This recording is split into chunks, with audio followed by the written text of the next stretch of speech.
I have OCD, and so there was a lot of personal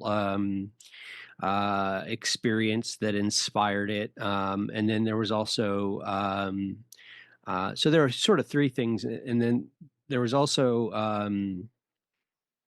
I had seen it actually came out of an article that I wrote um, called "On Living," and the article, which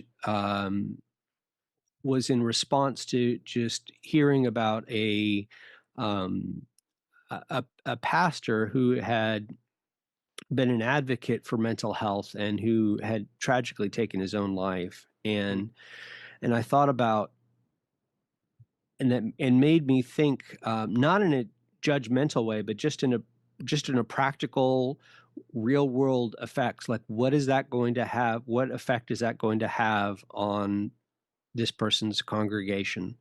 Mm, Um, and what is that going to communicate to the people who suffer from mental illness, who he's been a source of encouragement to, right? mhm, And not trying to judge that person, because I know I can't put myself in that person's shoes, and so I don't know.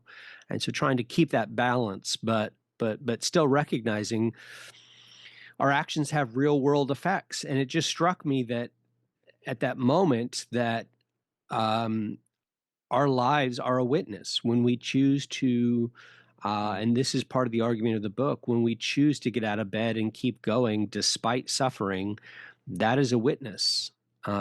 That is a witness. That's the positive side. That's the mm, positive side. When we choose to keep going, that's a witness to people that life is worth living. And that's an encouraging thing.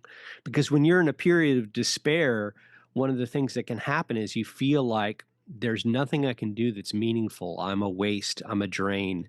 And what I want to come around and say is actually just getting out of bed and going through the motions, which you think is meaningless, is a great testimony to those around you.